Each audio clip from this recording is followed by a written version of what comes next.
Good morning, everybody. Please, if you can hear me, just signify in the chat box.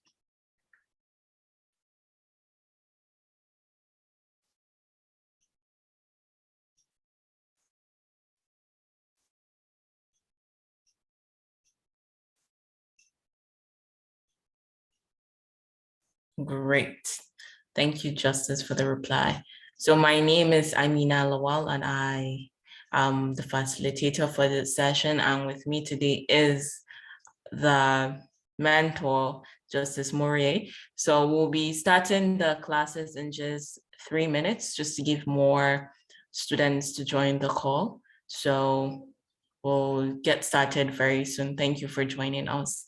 And sorry for the delay.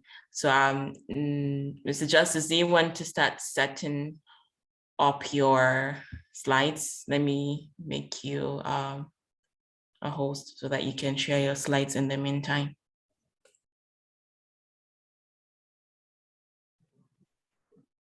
Okay, no problem.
Okay, I am. Hi, Mr. Justice. You can share your screen now.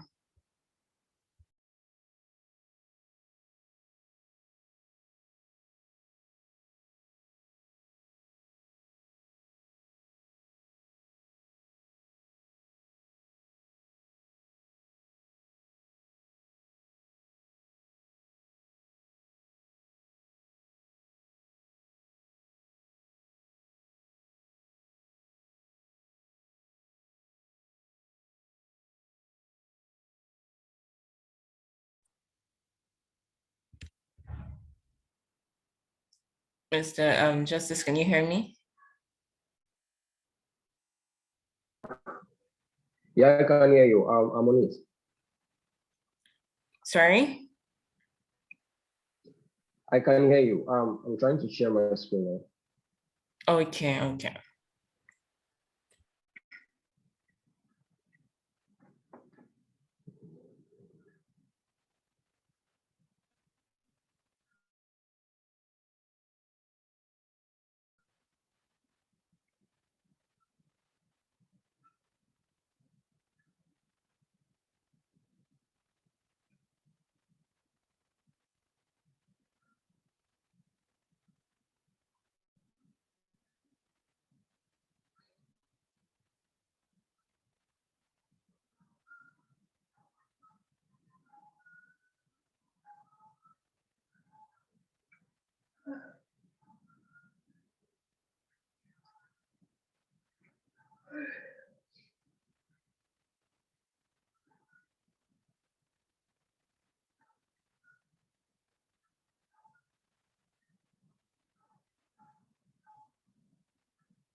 Yeah, can anyone?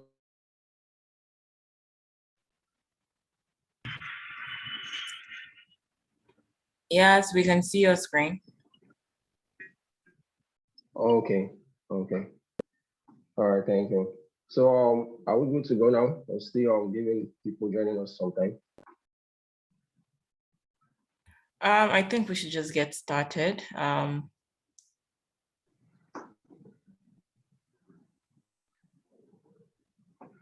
Okay.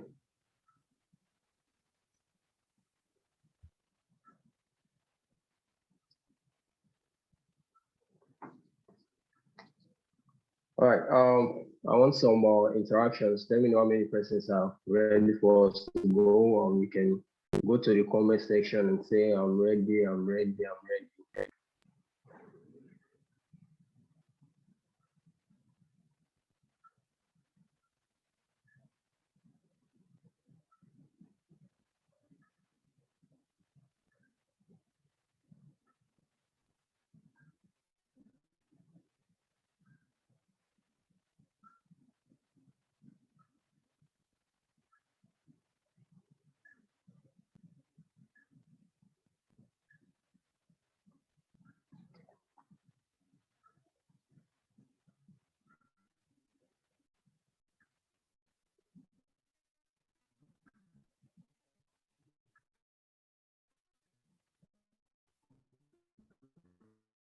Okay.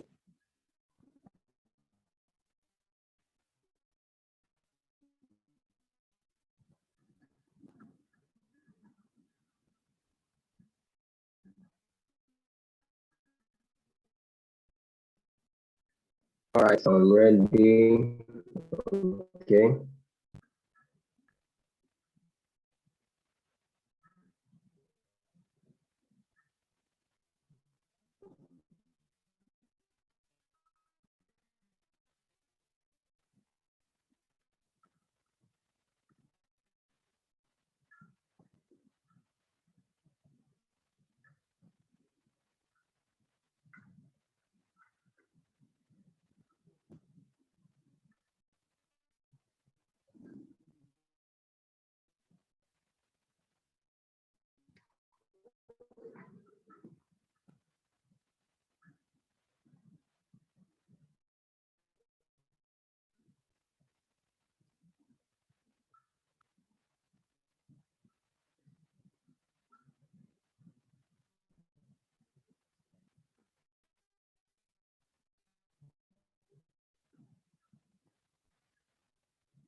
Okay. I believe everyone can see my screen now. So let's just proceed.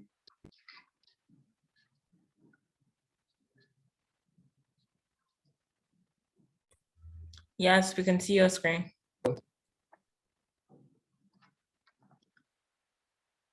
All right. If you can see my screen, then let's just move ahead.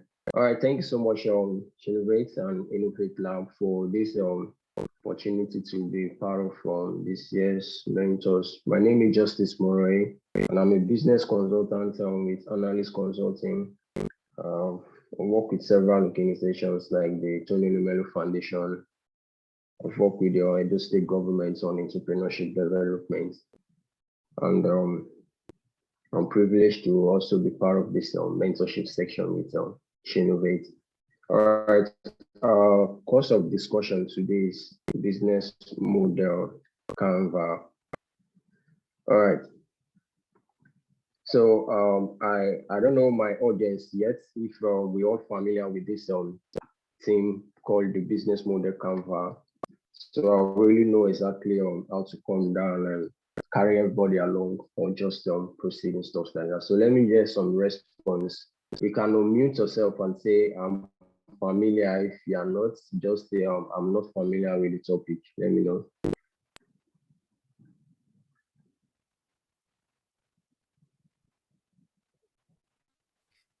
And I am familiar with the topic. Are we together? Yeah. Hello, can you hear me? Yeah, hello? Yeah. Okay. All right.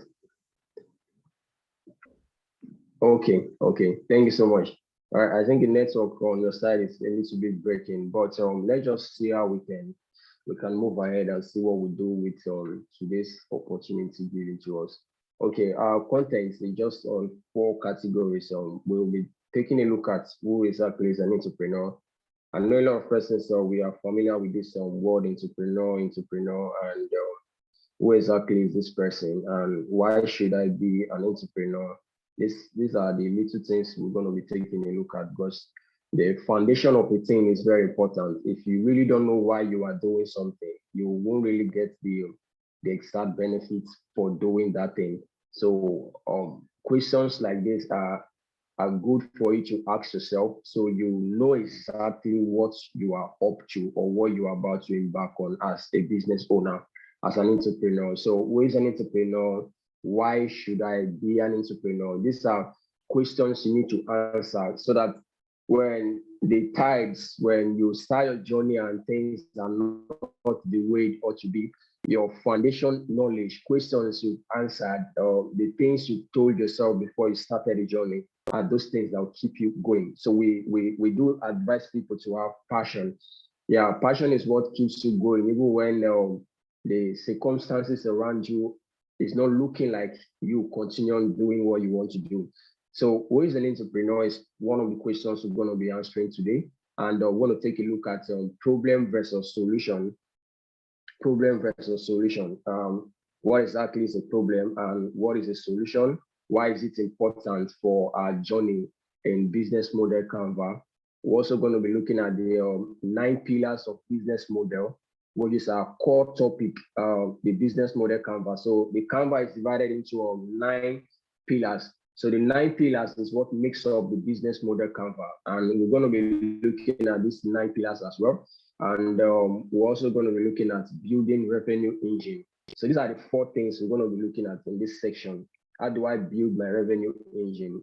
If it's an engine, then it has to be working.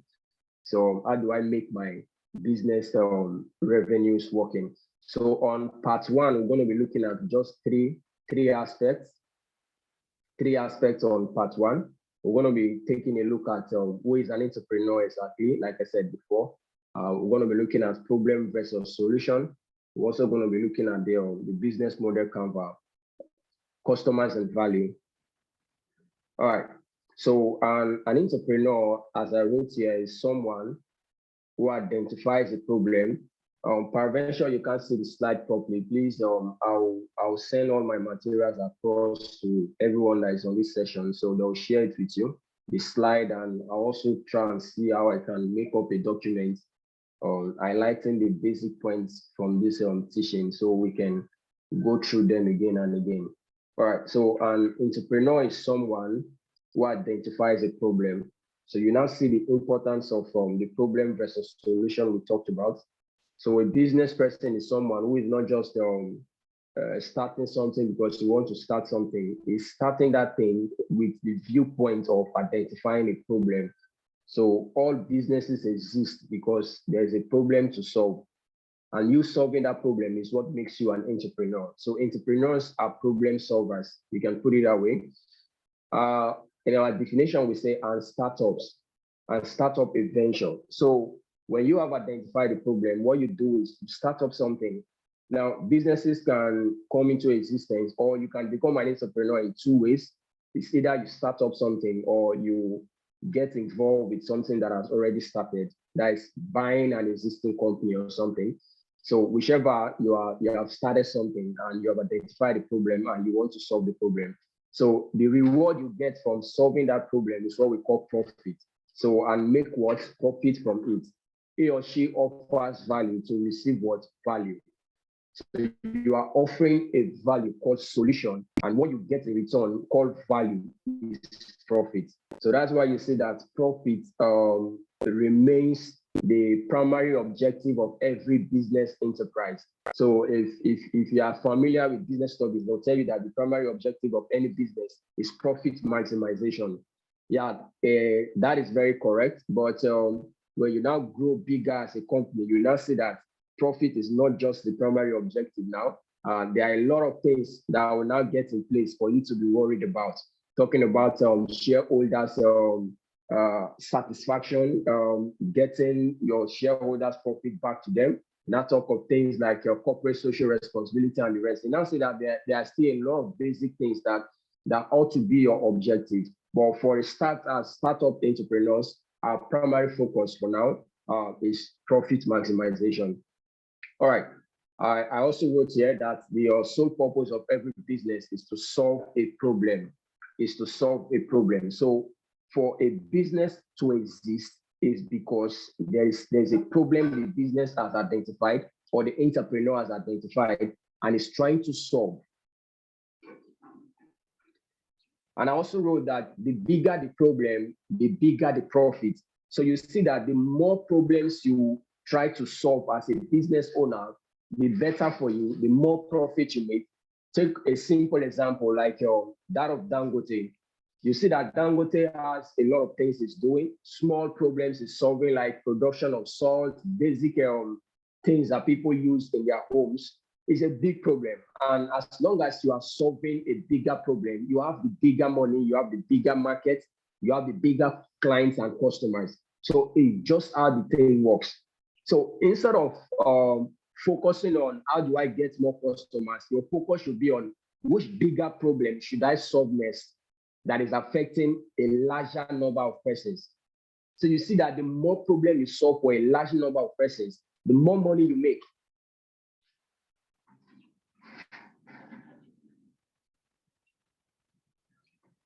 All right, let's take a look at customer versus value proposition. From what we are looking at, we are also looking at the customer. Who is the customer? Now, like I said before, every business exists because it wants to solve a problem, and that problem is affected by people we call customers. So your customers have a problem and they are looking for a solution. Whoever solves the problem for them becomes the business that receives what they have in terms of value, like money. So it's an exchange. I have a problem, you help me solve my problem, and I reward you for solving my problem. This is just the basic understanding of business. If you understand this simple thing I'm explaining now, it will take you far. It will make you gain a competitive advantage over others, because at every point in your business, you are asking yourself, what is my customer's problem? If I've finished solving problem A, customers are not having problem B. So my focus is not why customers are not buying from me. Is it what problem are they having now?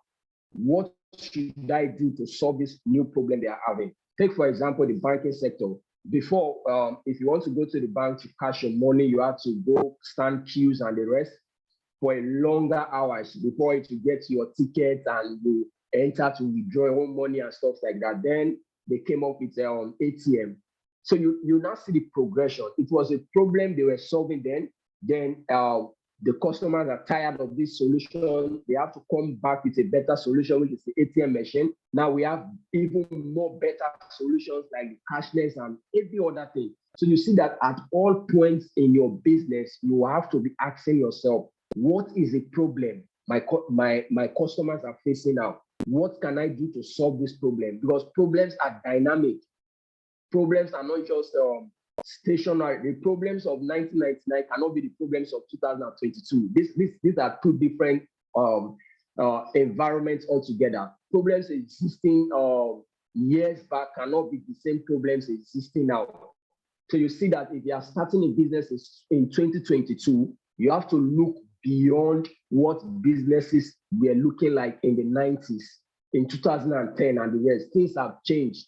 COVID-19 has taught a lot of persons lessons to incorporate social media into their business process and everything. So you now see that if you are starting a business now, you have to think beyond what other entrepreneurs then were thinking. You have to start with the current trend. You have to start with it as it is now. So this definition of a customer and problem is what will give you the understanding for you to like really know exactly what you are doing. So for customers, I do tell people that one of the biggest problems we have with businesses in Nigeria and in Africa is this. This is a common problem with a lot of startups, a lot of persons that are aspiring to become entrepreneurs that want to start up a business. This is the number one mistake that they normally make.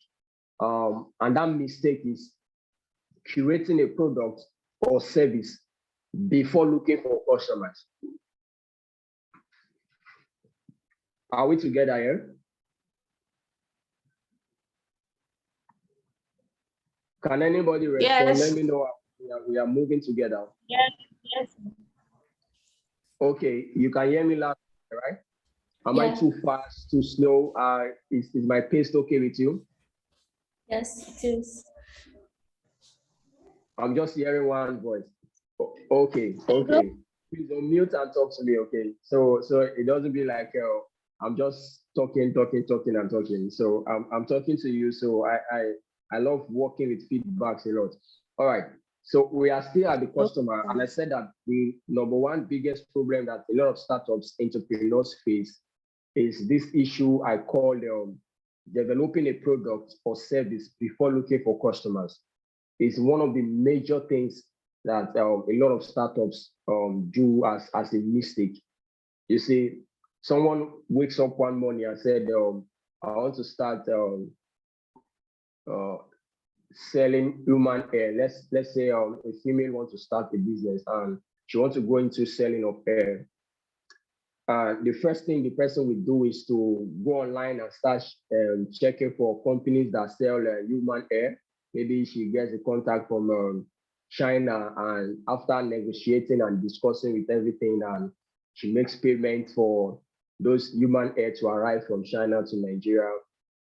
After waiting for weeks and probably months to get this human hair, she stocked them in a parlor with some group of friends, so happy that her products have arrived. And after some time, she now starts looking for customers that will buy the human hair she has imported already. You see, this is the problem a lot of persons are having. And after weeks, she begins to see that she can't get people to buy what she has imported. She can't even see her profit, even the revenue. Even what she started with, she can't get it.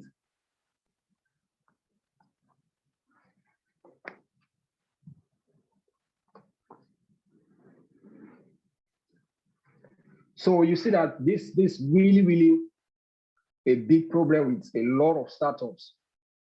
So they begin to blame the system, begin to blame the business they started. Why is it not working and stuff like that?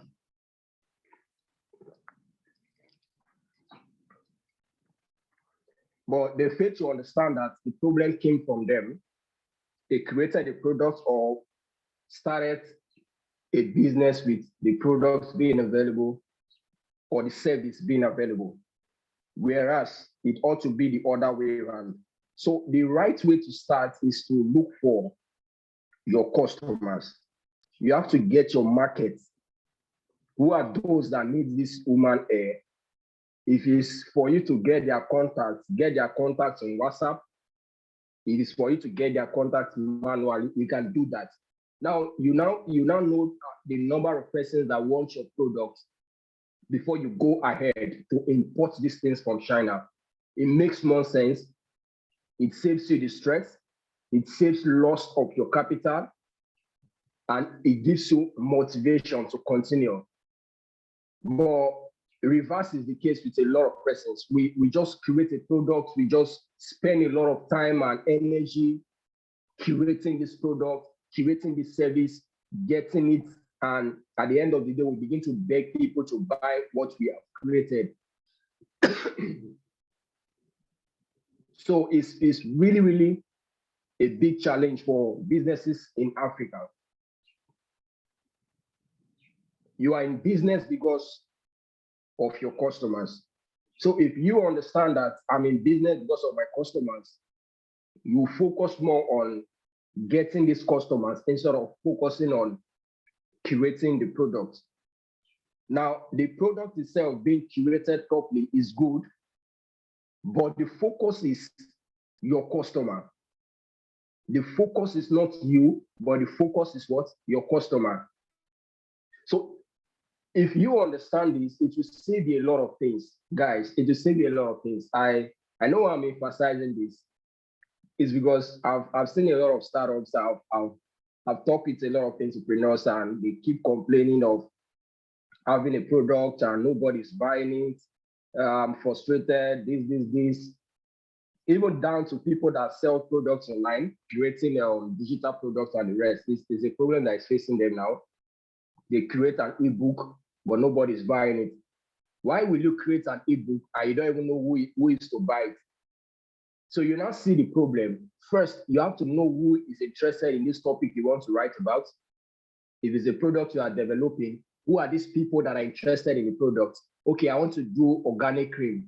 Who are those interested in buying organic cream? If you can get a contact of these people, begin to engage them, get reactions from these people. Okay, if I get this organic cream, will you buy it? How much will you be able to buy it? How best will you want this thing to be delivered? Now, an easy way to get this data I'm telling you now is for you to use SurveyMonkey, either Google Form or any of these online forms you can use to get this customer feedback, customer response to your product.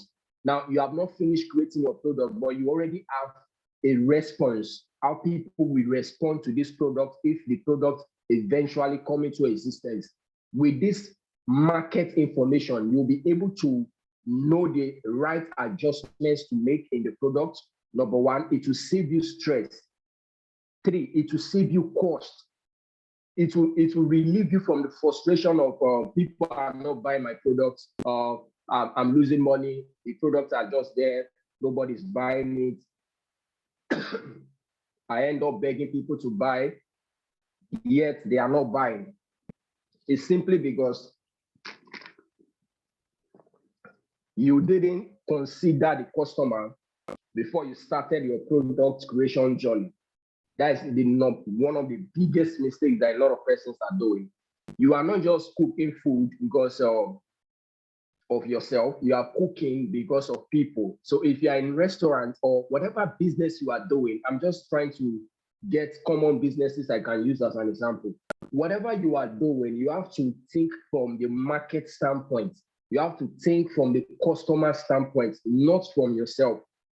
If you are someone that, okay, let me use restaurants. I own a food and delivery company as well. So let me use food as an example. Now, if I'm someone that loves pepper, like your spice, I can start cooking meals with that mindset that I love spice. So therefore, anything I'm making should be spicy. I'm not the one to buy the food. It's customers that will buy it. So if I don't understand this simple principle of thinking in terms of the customer, I will end up making meals that people will reject. Anyone that even mistakenly buy it will not come back again. So you see that every day I'm losing customers. People will just come once and they're not coming back again. And to me, I may not even be able to trace where the problem is coming from. So at the end of the day, I become more and more frustrated about the business I started, and before you know, everything closed down. This is why statistics shows that 5 out of every 10 businesses fails in their first 5 years. So it's always businesses that have this basic understanding that skip beyond 5 years. So please, guys, I'm laying emphasis on this thing. Like I said before, these are basics. We'll get to our main topic soon. But in as much as this thing I'm saying is small, it's very important. It's very important. You can begin to see your business if you have started or you want to start, and begin to reevaluate the assumptions you have made already, and begin to think in terms of the customer. The customer is key. All right, let's take a look at value proposition. What is value proposition? This the overall promise your business is giving to the customer. The overall promise. What are you promising your customers? Based on the problem you have identified, the solution you are trying to give, based on the customer's viewpoint, what is your promise to them? That is what we call value proposition. It's very, very important. So if you are here and you've started your business, but you've not really defined the value you want to give to your customers, I think this is a wake-up call. And you have to sit down and evaluate, what am I promising my customers? If they come to my shop, if they come to my business, what is the promise? Why should they come to me instead of other people, competitors? So these are the questions that will define your value proposition. And in terms of value proposition, we have 3 basic levels of value proposition. We have the technical level. Now, at this technical level of value proposition, you begin to reevaluate your systems, you reevaluate your processes, and you evaluate your people at this level. So what value am I giving that affects the systems that operate in my business, that affects the processes in my business, and that affects the people in my business? Because at this technical level, if you can be able to define your systems, define your processes, and define the people in terms of staff, the effect of that will be helping a business to save time. So you see that if your system is properly structured, it will help you to save time. We patronize this business because it's always saving time. We are in a society whereby everything is moving at a very high pace. People are very, very impatient. In fact, attention span is almost getting to 5 seconds. 5 seconds. People are very, very, very, very impatient these days. So whatever you are doing, you have to begin to think in terms of this. That we mean by the technical level. Are the technical aspects of your business, are they properly delivering the value they have to deliver? Is it saving time? I myself, I hate going to the bank. You know why? Because they don't value time. They don't value my time there. Banks are literally just too slow for me to go there, because I make sure all my system, all my processes are off taking me to the bank. Let it be that I'm just with my phone, with my mobile app, and everything is happening instead of going to the bank, because they will just be on that laptop and I see they are too busy. So it's always annoying. So this is what we mean by thinking in terms of the customer. So if you can understand these things, it will help your business. Another thing, technical aspects we do for you is automating manual tasks. So you can begin to automate some of the tasks that your business carries out. Take, for example, tailoring. Take, for example, food business, whatever business you are into. Begin to think of the aspects of that business that you can automate. By automate, we simply means to facilitate it. allow technology to take over the process. Take, for example, the withdrawal I explained about the bank. You go into the bank to stand queue for days just to withdraw money. Now we have the ATM machine that you can just slot in your card and withdraw can be done anywhere. They moved from that to start developing POS and the rest. So you see that all of these things are doing what they are saving time. They are automating the process of you getting cash. That's what we mean by automating manual tasks. So this has to do with your technical level. Now, if you can work on your technical level, it will improve your performance of people, it will improve your performance of systems, and it will improve performance of the processes that involves in your business. It will also improve what reliability. These are the technical levels of value proposition. We also have at the business level. Now, on the business level, this one has to do with your revenue. Your revenue, increase in revenue, market share growth, decrease in cost of goods sold, decrease in labor cost.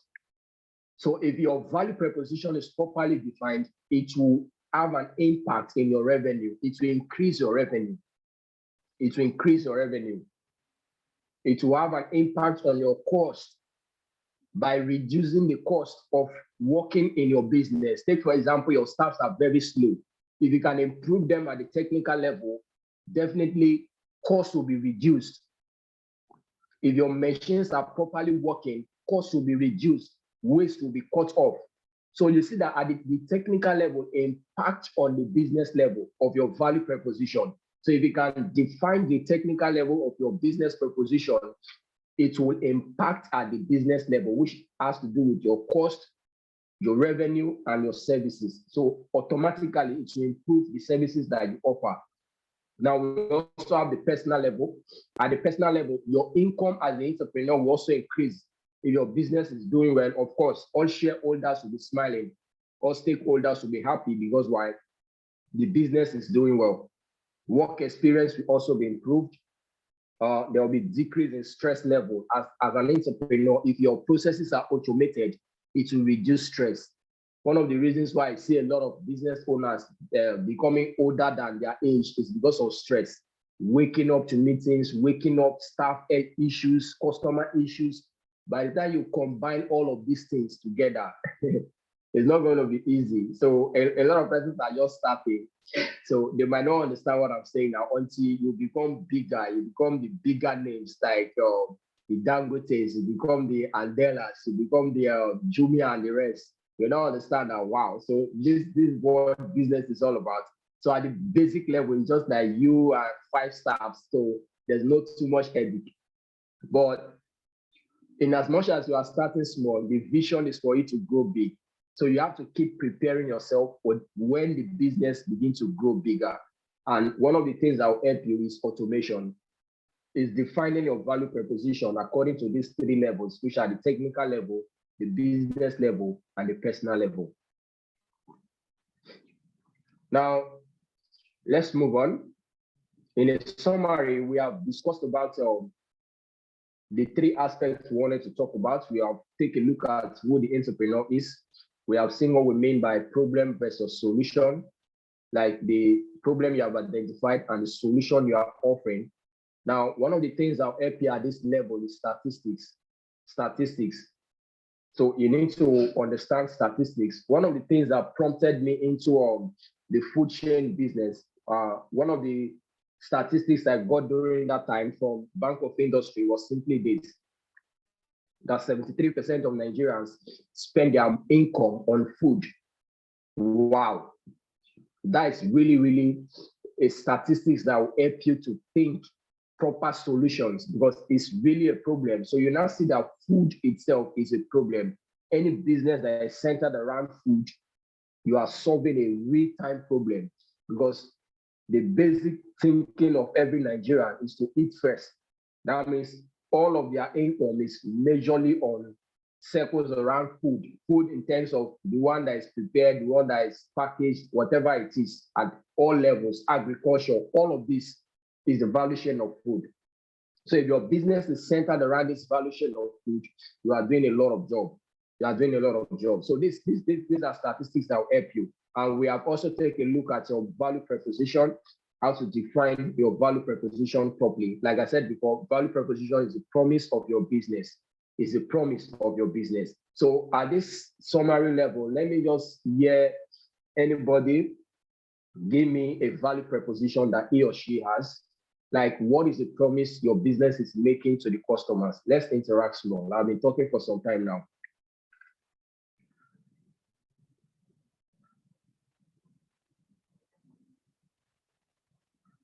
Hello, are we there?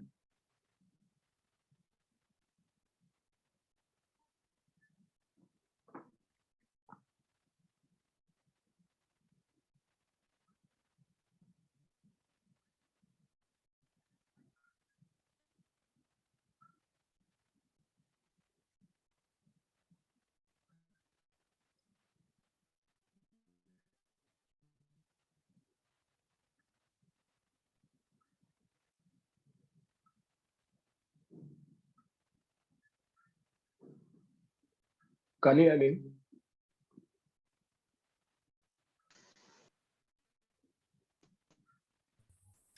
Yes, we can hear you. I think they're a little bit shy. Yeah.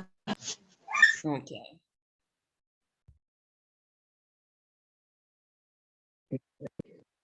We don't need to be shy. Just say it. We are all here to learn. Just tell me, what is a promise your business is making to customers in terms of value? Anybody can just unmute and tell us exactly, okay, my business is into fashion. What exactly is the promise? Is it that when people buy your clothes, it will fit them the more? Is it saving them costs? Like your products are more affordable, the styles are unique. All of these are promises. So what exactly is the promise you are making to your customers? That is what we mean by value proposition.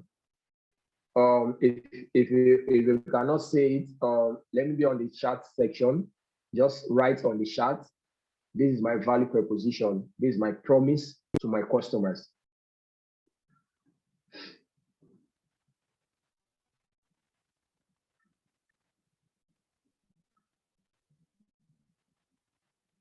So I think let me go first before anyone starts. So I have a fashion business. Anybody? Yes. Okay.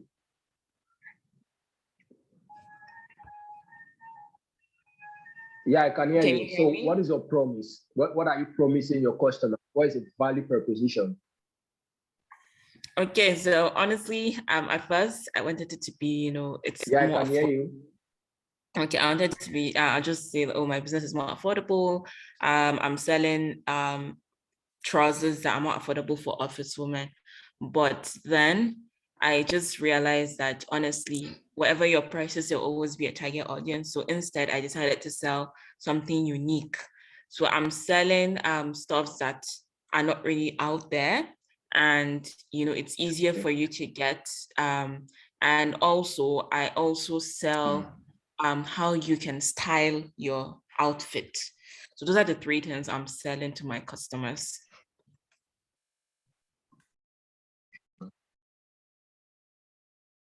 Okay. So style, uniqueness, And availability. style and uniqueness. All right. So you now understand, and availability. All right. All right. I think that is very important as well. Availability. I think one of the problems with a lot of businesses is availability as well. You see a shop, you go there, buy something one day, and the next day you come back again, they don't have. The whole week they don't have. 2 weeks they still don't have. Nothing will take you there again. So you see that availability is one of the factors. If you are starting any business, you need to understand the availability of raw materials if you are into production. So you don't start a batch of production, then you spoil customers' attention. Okay, people are not liking the products now. They now start contacting you. Do you have? We don't have. Week 1, we don't have. Week 2, we don't have. Week 3, they will just look for an alternative, and everybody will just go back and go to wherever they can source it from. So you see that availability is very, very important as well. The product has to always be available. Whatever you are selling, whatever you are offering as a service, let it always be available. It's one of the ways you can beat your competition. If always you don't have, people will begin to, like myself personally, I don't like dealing with businesses that will always be saying we don't have. If I come to your shop, I buy something, anytime I want to buy that thing again, my mind will always go back to that shop. And if I go there, spending my time and transport and everything, I get there, you don't have. I go again, you don't have. And it's as good as not going there again. I will just look for somewhere else that have. And anything I want to buy again is from the next shop I'll be buying it because you have told me you don't have. You understand it? So availability is key. In as much as your products are unique, ensure that they are what they are available. All right, that was a nice one. So any other person again giving us a shot on their promise. What is your market promise? What are you promising your customers? What exactly are you bringing on board that is different from what your competitors are bringing? For the trousers, the style is unique. The style is different from what everybody has. What is making it different? You need to specify all of these things. These are the things that customers want to see and will get them attracted. But like I said before, their attention span is very short. They need something that will catch their attention at once, not something you want to be explaining over and over again. Let your value proposition sink. Let it be unique enough for anybody that comes once relating with your products and services to get this value.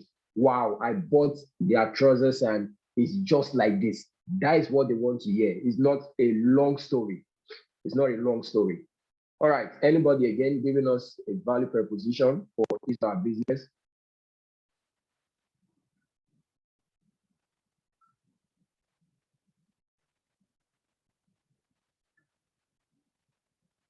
Are we there?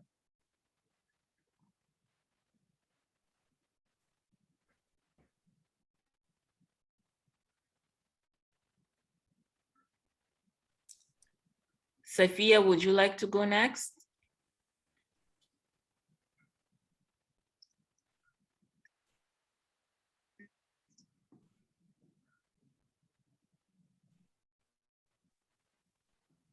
Yeah, good afternoon.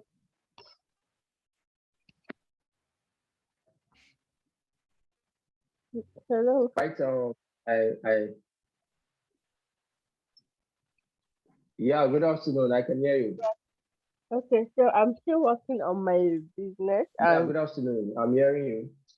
okay, so I'm still working on my business plan. I'm not yet there. I haven't started any, but it's on the process.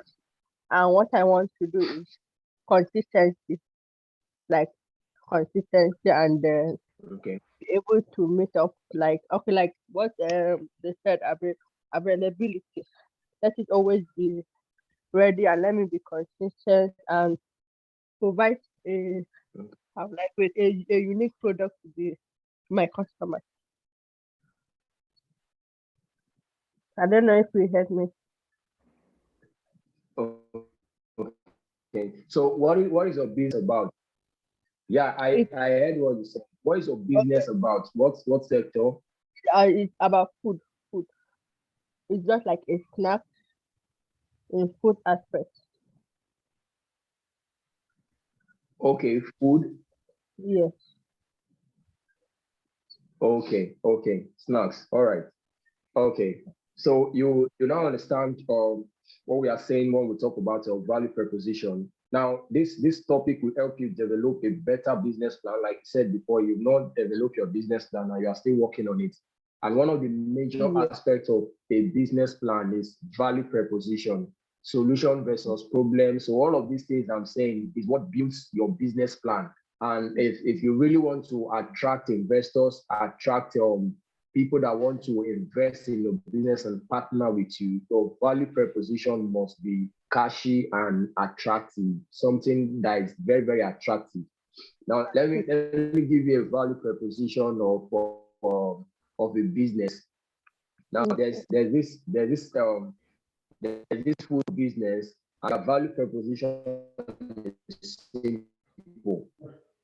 every plate of food, I a plate of food again for children in the slum. For example, children on the streets that are just roaming around and the rest. So what this food business does is that from their revenue, they are funding children, making food available for children in the slums. Are you getting it now?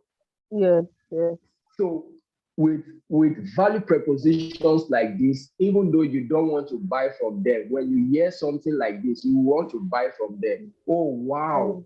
So if I buy food from these people, I'm also helping children that don't have food.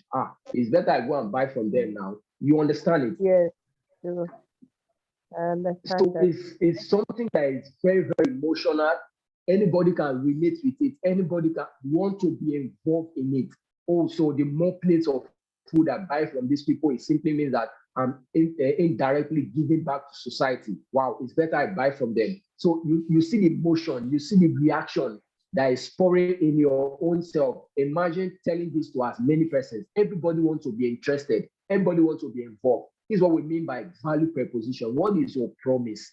Why should I buy from you? Why should customers leave wherever they are buying from and come to you? Is it like your own is saving time? Is it like your own is more affordable? Is it like your own is more unique? What value exactly? What is different about it? So you are hearing the restaurant example I gave to you. Anybody who wants to relate with that restaurant because they are doing something that nobody else is doing. We are not just selling food and making profits. We are selling food and we are helping society. We are helping children on the street that doesn't have food. Simple value proposition, one sentence, but it's making a lot of sense. Do you understand it now? Yes, yes. Yes. All right, so let's move on.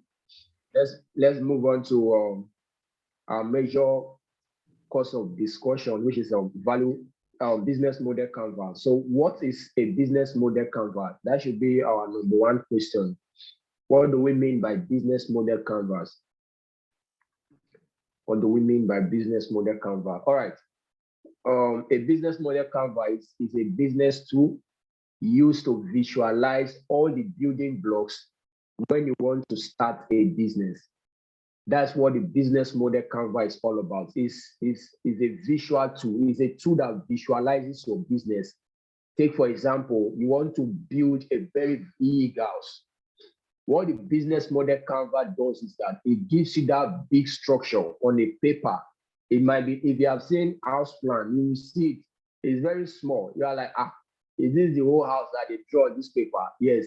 In as much as it's small on that paper, when it's fully done on the land, you now appreciate it more. So what the business model canvas does is that it vetoes your business, makes it every area of the business, it captures it and puts it in a very small piece of paper for you. So you can relate more. As small as it is, it covers all your business. It touches every area of your business. That's what we mean by the business model canvas. So a model is a small but a very exact statement or part of a whole. That's what we mean by a model. So what is a model? A model is a small but a very exact portion of a big thing. Let me just put it that way. I'm trying to like break it very down so anybody can relate to it.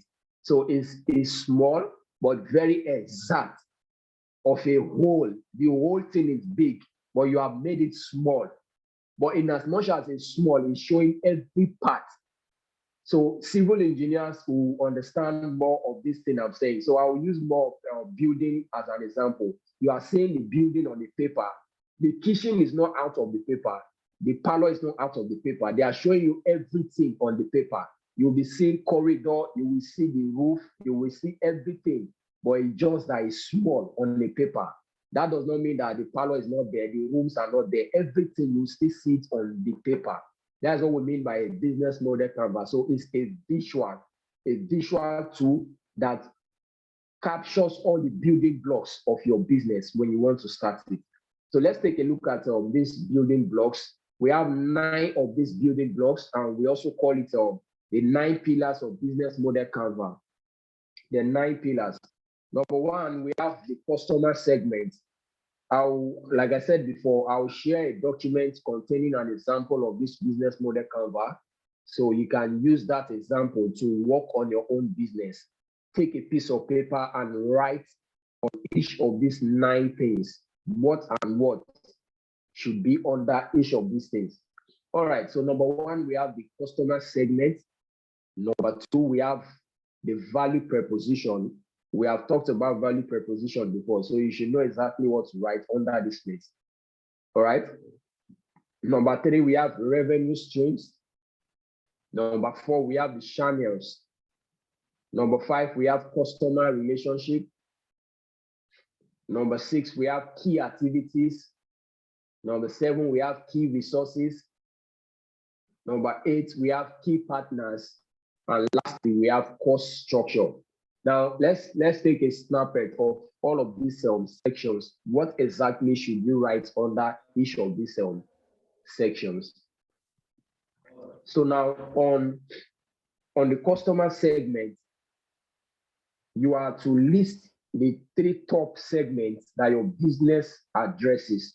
Now, what we mean by segment in business is this. Take, for example, my business is about food, and everybody in Nigeria needs food, both children and everybody. But I cannot sell to everybody at the same time.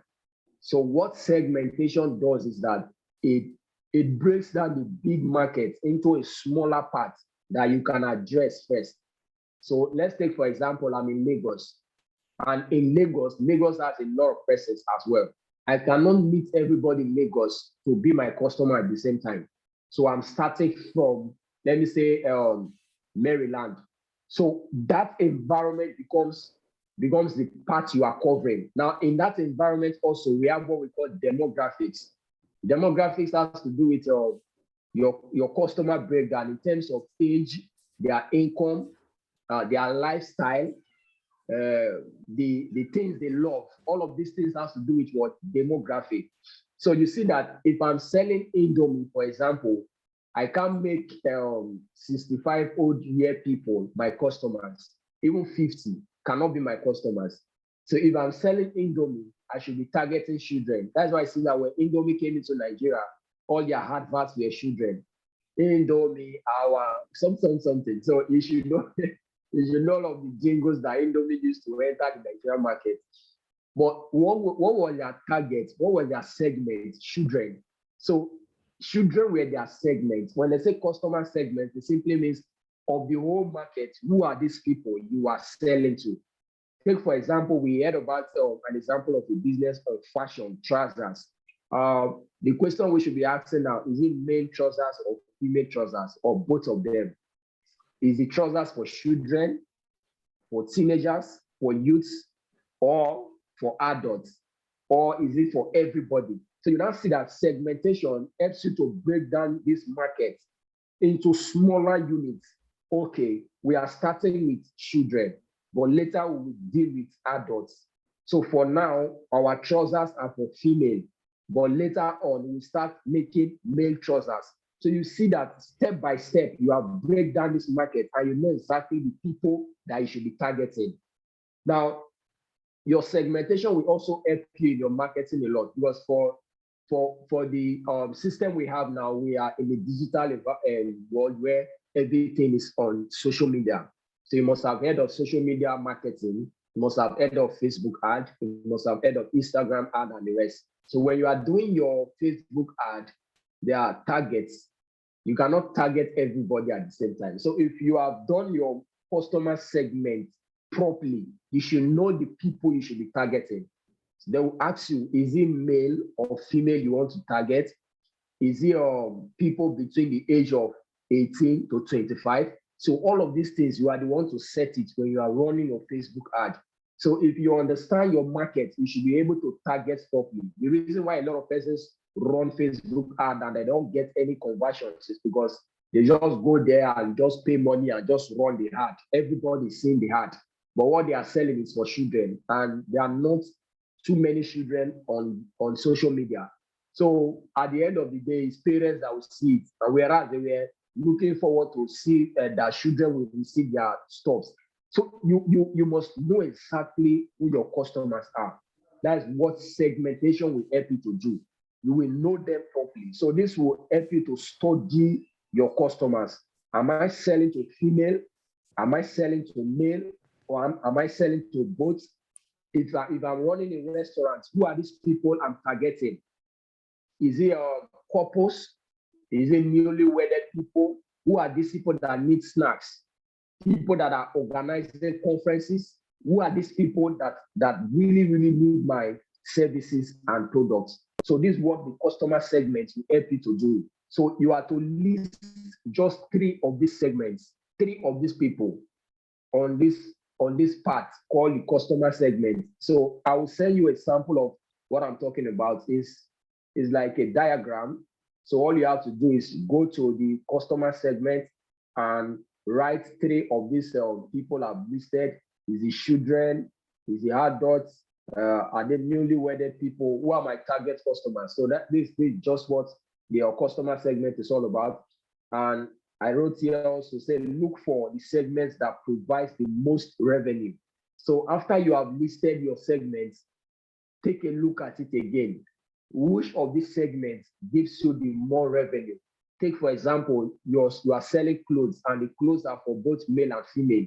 Is it the male that are buying more or is it the female that are buying more? If it's the female that are buying more, then of course your hierarchy should be female first. So you should be targeting females first before male. If you are selling generally to everybody, both children clothes, adults, everybody, still look again. Who are the people that are giving me more money? Is it the parents that buy more or is it the children that buy? So this customer segment will help you understand exactly what to do. So guys, I'm taking my time to explain this model because if you understand this model, your business plan will be so easy. You can write business plan any day, anytime.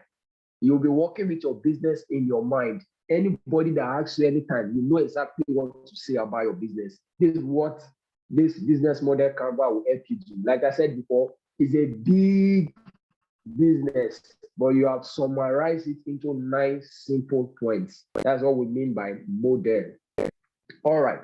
So the next one is value proposition. What am I expected to write under the value proposition? Now, under value proposition, you are to ask yourself simple questions like, what are my products and services? What are my products and services? So if you are offering services, what are your services? If you are offering a product, what are your products? If you are, take for example, the food business we give, for example, what are you preparing? Is it a burger? Is it a meat pie? What are those things that you sell as a business? So list your products. What are your products and services? Now, what is the job you get done for your customer? That is what these 2 questions will help you to understand what value proposition is all about. Like I said before, value proposition is your promise. So what are you helping the customer to get done? What are you helping them to do? The customer has a problem. You are offering a solution. That's what value proposition is all about. That's what business is all about. So ask yourself, what am I helping my customer to do? Okay, they need a cake. I'm helping them to make a cake. Aside that, what else? I'm helping them with delivery, free delivery. So you just define everything you know you are helping your customer to do. That's what the value proposition is all about. Now, the next one is revenue streams. Revenue streams. Now, business is all about money. You spend money to make money. That's what business is all about. So we say that the primary objective of every business is profit maximization. So you are in business to make money in as much as to solve a problem. The end of the whole problem you are solving is that you want to make money in return. It takes money to keep the company going. It takes money to pay staffs. It takes money to get raw materials. It takes money to even keep your own self as an entrepreneur. So you see that money is what business is all about. All right. So under the revenue streams, now at this point, you have to now look at your business. How do I make money? That is a question you ask yourself under revenue streams. Take, for example, the fashion business, how are you making money? Is it just by sewing the trousers for your clients that you make money, or you also sell materials? Maybe there are people that want to buy materials. You also sell the material before you sew the clothes. So define your revenue streams. What are those means you make money? Do you make money also from delivery? Write all of these things down. How are you making your money? Is it just from selling the products, or there are other means by which you make money also? That's what the revenue stream is all about. So you have to list just three, list your top three revenue streams. If you do things for free, add them too. So if there are some free things you do, you can also list them that, okay, we charge for the clothes, but we do free delivery. So you can also add it under revenue streams. Our next thing is channels. Now, under channels, we talk about how do you communicate with your customers? Channels. How do you communicate with your customers? By what means are you getting across to your customers? Is it by email marketing? Is it by WhatsApp? Is it by Facebook? All together, which we call the social media. So by what means do you get across to your customer? How do you communicate with them? How do you get your value across to them? That's what we mean by the channels. All right. How do you deliver the value proposition? You have defined your value proposition. So how are you delivering it? Is it by printing flyers? Is it by social media marketing? Is it by word of mouth? You go around and talk to people about your business. How are you getting your customers? How are you delivering your value? To define these things, you are writing. So take a pen and write under each of these pillars what exactly you are to do under them. So under channels, we have to talk about distribution, how you get your product across to your customers. How your customers come to you is also part of the channels. So it's two-sided under channel, how you deliver the product and how you get the customers. Okay, I get my customers through social media marketing, Facebook ad, or broadcast message from WhatsApp, through WhatsApp status, whatever means you get your customers, write it under the channels. So how do you now deliver your value? Okay, when customers are paid and we have processed the clothes, we deliver through Webby. So write all of these things under channels. All right. Number 5, we have customer relationship. All right. Under customer relationship, you are to ask yourself the question, how does this show up and how do you maintain the relationship? So how do you relate with your customers? I know you must have heard of the word that customers are king.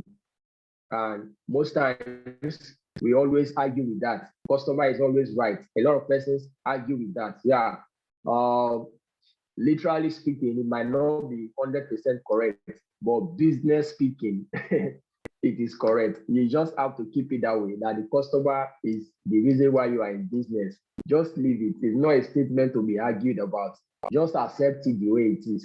Do anything possible that you can to always be right with your customers. Because the truth is this, you are in business because they are customers. Any day you no longer have customers, just know that you are gradually getting to closing your shop. So it's as simple as that. The customer is the key, the customer is the king, the customer is as important as your business. So in as much as this phrase of be your own boss has entered everybody's mind, people have done a lot of campaigns and conferences of be your own boss, be your own boss, and be your own boss. The truth is that you will never be your own boss at the end of the day. People will still control you, and those people that will control you are the customers. The soup is like this. You don't have choice. You change it. This thing the clothes you made is like this. You don't have choice. You have to bend to their terms and to their rules and to their way of doing what they want you to do. But the truth of the matter is that if they are not satisfied, they will not pay you. And what you need is the payment, is the money. So you are not still the boss Customers are the boss. They'll still control you at the end of the day. Do we get it now? All right. So we have the next one, number 6. We have key activities. So what are those things that my business does? What do you do every day to run your business? That's what the key activities is all about. A lot of persons, when you ask them, what is your business about? They can't give you point A to C, what their business is doing. So this is a time for you to like sit down again and think, what exactly is my business doing? What is the process? Take, for example, I'm making clothes. Okay, we buy the clothes from the supplier, we cut the clothes, we sew it. After sewing it, we iron it. After ironing it, we package it and we deliver. This is what we mean by the key activities. What are those things that you do from start to finish to deliver your product to your customers? You have to have this thing on your head. You have to sit down and write it. What are these key activities in bullet points? Okay, we get the clothes from suppliers, we cut the clothes, we sew it, and then we deliver it back to the customer. We receive our payment via what? Transfer or bank payments or anything. All of this together is what forms your business activities. So you must know all of these activities offhand. You will be asked one day and you have to know them. So map it out. It will help you in your business plan writing, and it will give you upper hand in terms of business knowledge. So all of these things, you have to think them out. The next one, number 7, is key resources. Key resources. What are those things that you need to succeed in your business?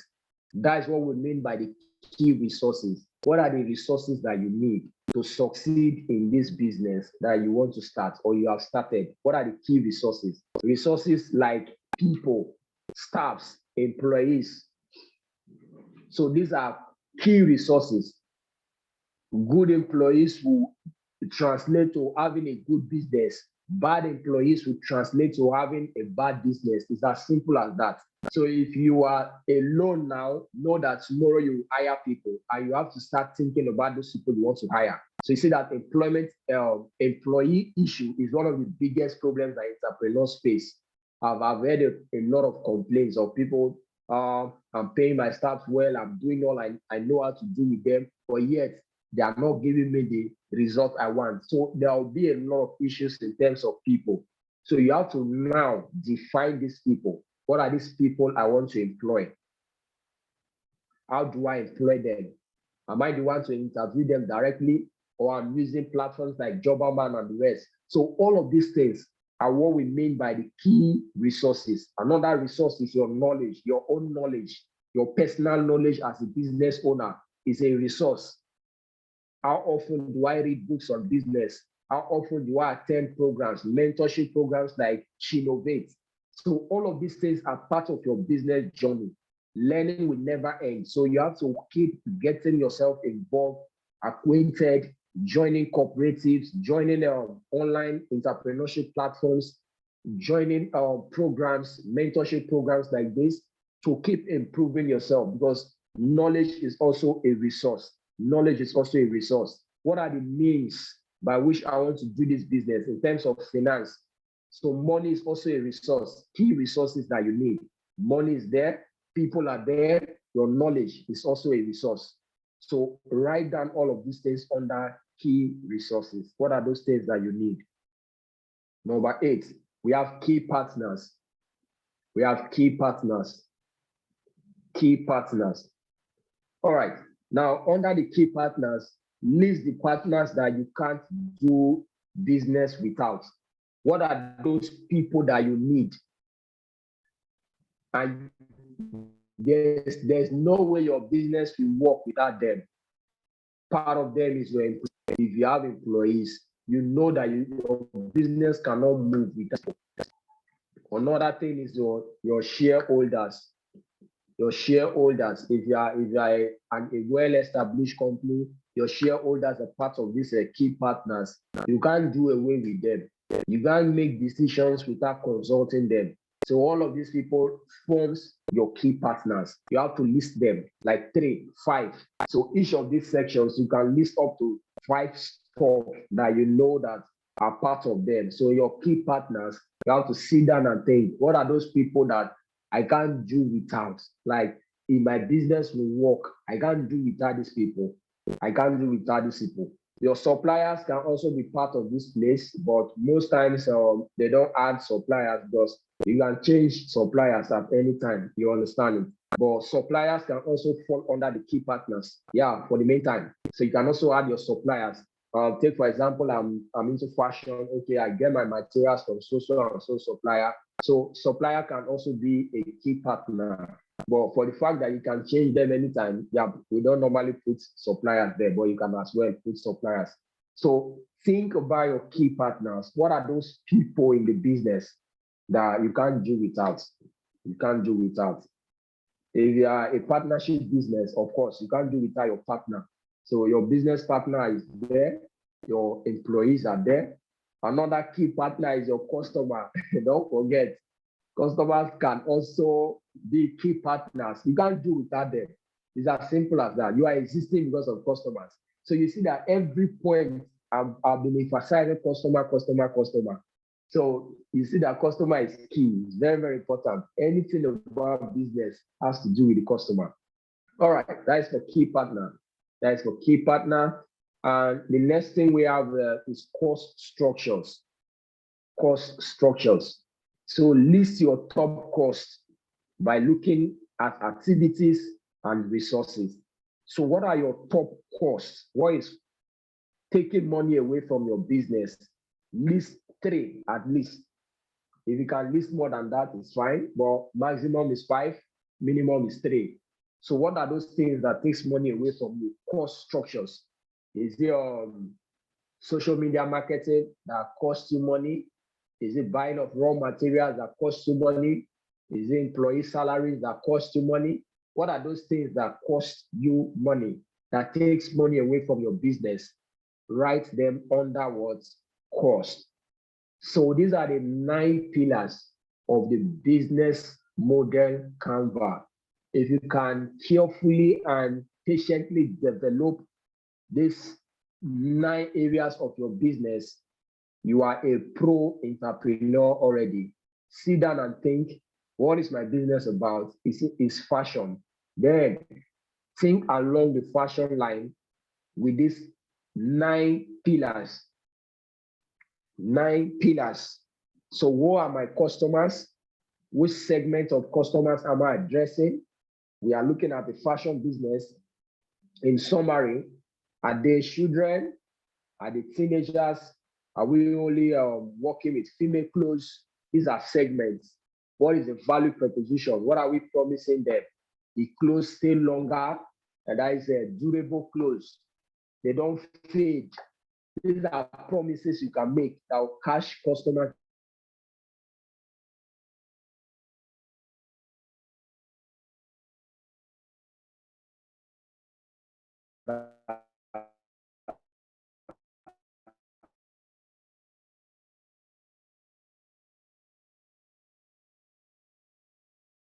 Clothes can be making. Durable can be a promise you are making. Revenue streams, miss how you make your money. Take for example the fashion business. Okay, we make money from selling the material itself. We also make money from sewing the clothes. We make money from delivering. So any of these things, write it down. That's what you are writing. So the channels, how do we communicate? Okay, we get our customers through social media marketing, WhatsApp, Facebook, and the rest. We do word of mouth marketing, printing of flyers. All of these things has to do with the channel. How do you deliver the listing? How do we deliver the clothes? We deliver through Webby. All of these things can be under the channel. We'll talk about customer relationship. How do you keep your customers when they come? Is it like you check up on them, you send them birthday wishes, you send them happy weekend? What are those things that you do that keeps your customers? Friendship, personal relationship with them, check. So all of these things can be things we will use to build customer relationship and trust. We've talked about key activities. What are those things that you do in your business? Take, for example, the fashion business we are also using. What are those key things that you do? We get the material, we cut it, we iron it, we sew it. All of these things are activities that works around your product. If you are into agri business, okay, we plant by this time to this time. After the planting, we weed. After the weeding, we do this. All of these activities that you do to bring your product to the market and get it across to the customer is what we call the key activities. So sit down and look at the activities that surrounds your business. If you are a service provider, look at the activities that surrounds your service. Before the service gets to the customer, what are those things that you do to make sure this service is good, is reliable? So think around those things. We'll also talk about key resources. What we mean by key resources is simple. Key resources involves people. Key resources involve knowledge. Key resources involve money. The financial cost of running your business. What is the startup money that you need? What do you need to finance operations? For machineries, how much do you need to buy them? All of these things has to do with the resources that you need. We've talked about key partners. And I've said that for key partners, you can also add suppliers, people that you can't do without in your business. Your customers are there, your employees are there. These are key partners of your business. Talk about shareholders. If you have somebody that have invested in your business, it becomes a shareholder. If you do a partnership business, your partners become key partners. You can't do without them. And lastly, the ninth pillar is cost structure. Talked about those things that takes money away from your business. List 3 of them that takes money. What are those things that cost you money? Look at your activities. By the time you take a look at your activities, you will know those things that cost you money. And look at your resources. Of course, salary is there. Employees under your resources takes money away from you. Rent is there. So all of these things are things that takes money away from you. So ladies and gentlemen, I want to say thank you so much for your time in this session, Business Model Canva. I think I'll be the first class of this mentorship journey. And I want to say thank you for the time and audience. All right. So at this point, I will entertain some questions. If you have any question, comments, and we'll wrap up and call it a day. All right. So the floor is open. You can unmute yourself and ask your question or make your comment about the business model Canva. Is there anything you still don't understand? Something I didn't talk about properly, something you didn't get, something you get and you want to share with us? So it's an interactive section now. Thank you so much. Hi, will this PowerPoint be available to us? Yes, I'll make the slide available and I'll also add a Word document still highlighting these main points that I've shared. All right. So any question, you have any question you want to ask, something we've talked about that you need more clarity on. Now, if you ask any question, please ask in terms of your own business. Okay, this is my name, my business is this. Concerning my business, I'm asking this. So it will be easier for us like that.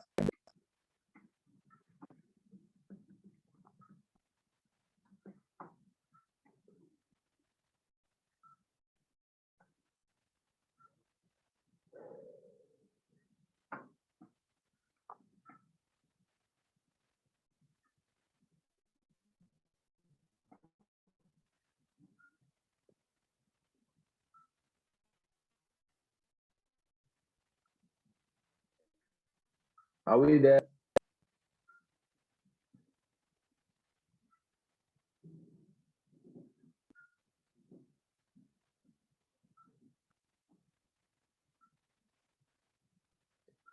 Anybody, unmute yourself and ask your question if you have any question.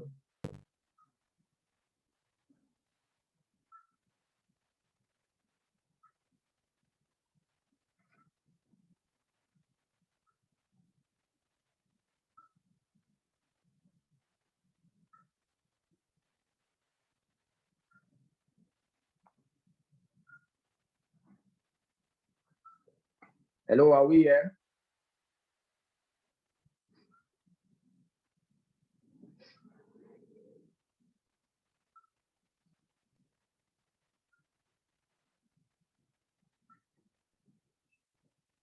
Someone said my network is bad. Sorry about that. Sorry about that.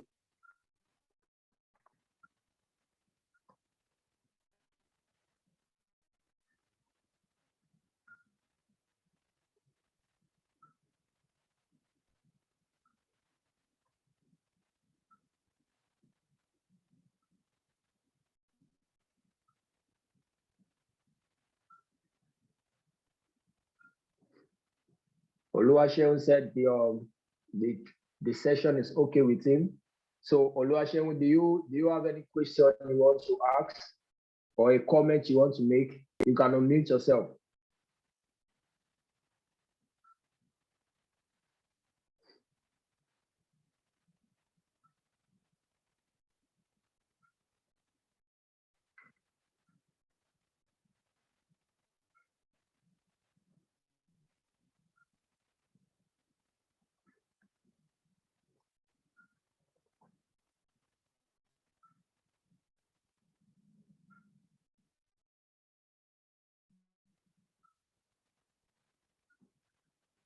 All right, your location is quite noisy. I can see that. Any other person, we have about 8 here. Any other person wants to ask a question?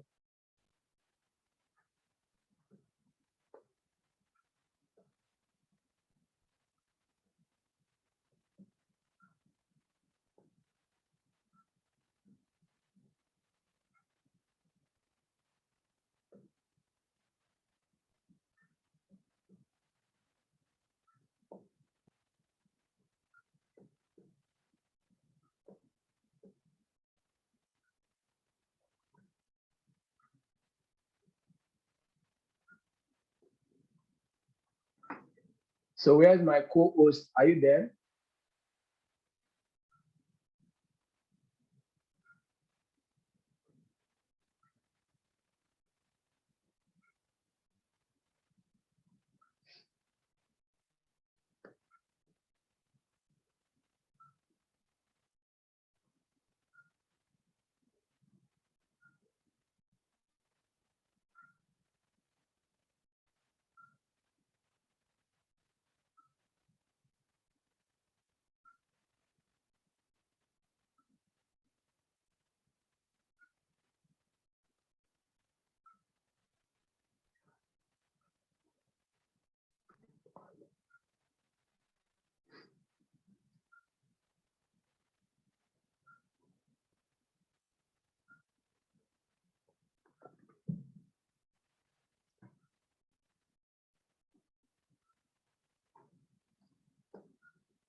Hello, Yeah, we we there? can't Are we do there? anything.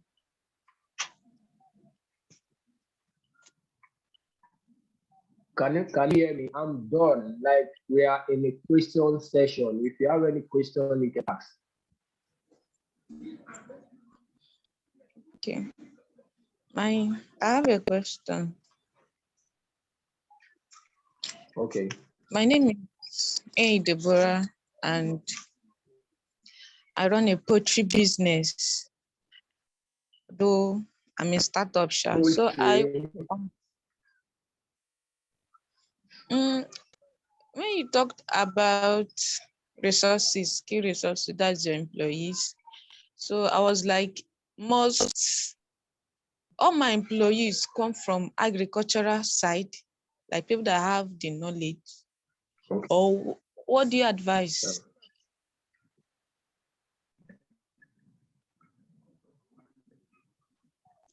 Okay.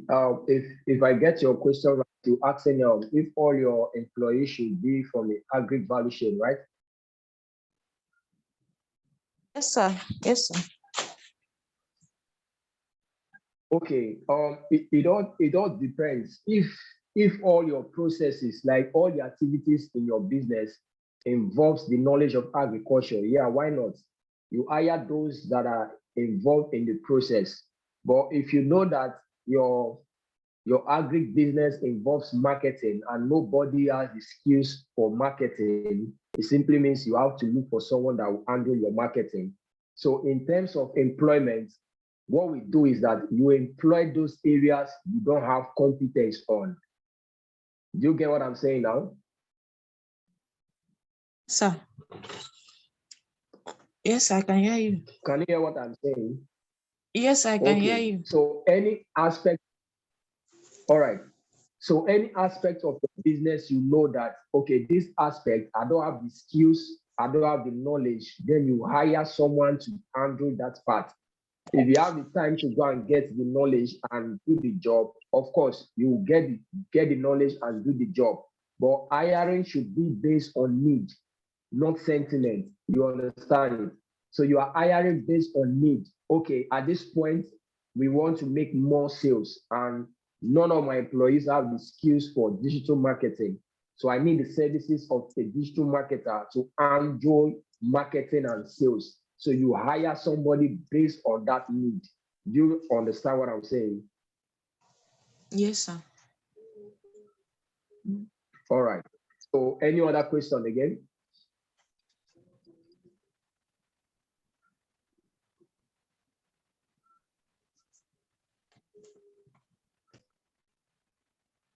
Any other question?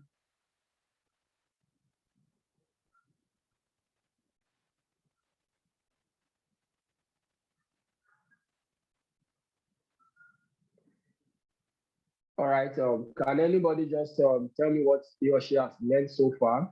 Okay, this is the part that really struck me. This is the part that I really gained something from. This thing you said really impacted me, and I want to implement this right away in my business. So, what exactly have you learned? Take homes. So, what is your takeaway in this session? Business model canvas.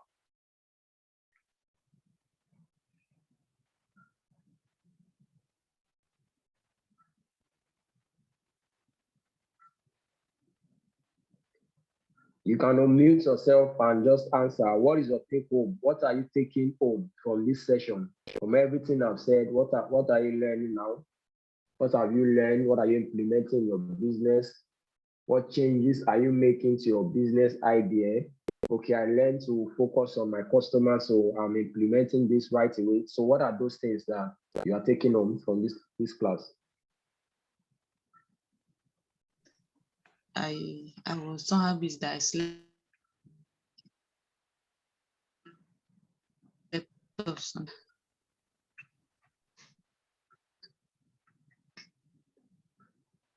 Your network is breaking. I couldn't get what you said.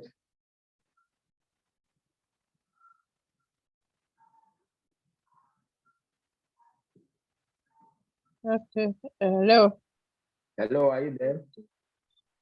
Yes, I can hear you now. Okay, my take home is what I learned that you have to know your customers, your target customers, before venturing into any business. You have to get your customers and then know what you can offer to them. All right.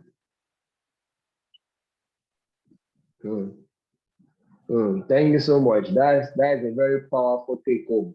Know your customers, know exactly who you are dealing with properly. So before you develop any product, know the customers that want to buy that product. Don't just sew clothes. Who are you sewing the clothes for? Don't just put a price. Does these people have the money? One cloth, you say it's 50,000. Your customers, do they have 50,000? Where are they working? Are they working on a Shell? Are they federal government workers? Know everything about your customers. And you can do this through survey, using a Google survey. You can do this by asking personal questions, relating with people you think that will patronize with potential customers. That's what we call them. So interact with these people. Use online forms to get feedback from your potential market, from your potential customers. With all of this data, you'll be able to work on your business. You will know exactly what you are doing. You will not just wake up and do anything. You are working based on informed knowledge. So any decision you make, you know what you are doing. You know what you are saying.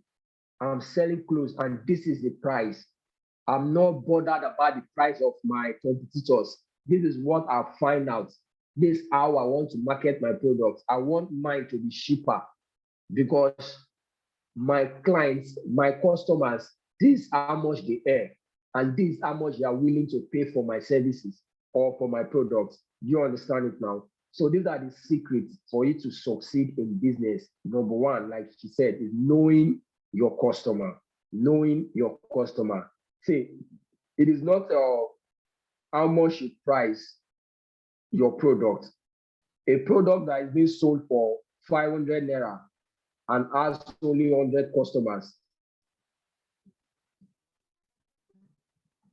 Another person is pricing his product for 250 naira, but has 2,000 customers. So you see that at the end of the day, the one with 250 naira with 2,000 customers will make more money than the one that is selling 500 naira, but has only 100 customers. So you need to understand these things. All of this information is what I'm giving you in this business model canvas.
Hello, can anybody hear me?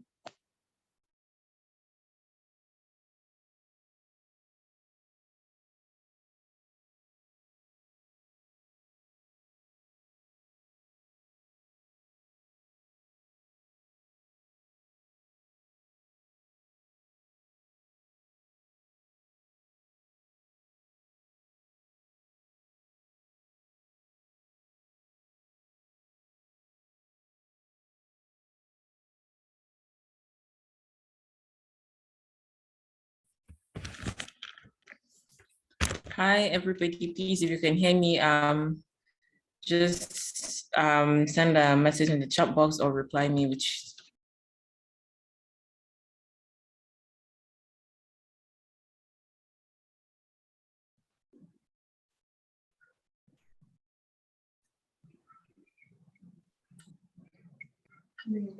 Yeah, hello, are we still there? Yes, we can hear you now. Okay, so network issue before. All right, so we are still on question and answer. If there's no other question, I think my session is coming to an end now. That's amazing. Thank you so much, Justice Murray, for this amazing session. So I'm pretty sure some of the participants might want to, have follow-up questions later in the future or need more guidance when they're establishing their businesses. So if you wouldn't mind, we can maybe have just a little group whereby we can have conversations. Is that okay with you? Yeah, very much okay with me. I think it will be better that way so I can relate personally with people based on their business needs. Yes, definitely. So I guess that's also Sophia, Oluwaseun, Bimbi, Fatima, and Priska. If there's anything, Mariam too, if you guys, you might want to just say thank you so that we'll know we're all here. So you can just unmute yourself, please. Yeah, thank you so much, sir. Thank you very much. All Thank right. you so much. Thank you. Thank you. Thank you. Thank you, sir. Have It was enlightening and Thank you so much. mind-blowing. Thank you so much. Thank you. Okay. So All that's right. Thank great. you. You're welcome. Okay. So that means we'll have the next thing will be the chat. So thank you so much, guys, for coming, and see you all in your next class. Have a good day. Thank you, ma. You too. All right. Thank Bye. you so much. Thank you. Thank you.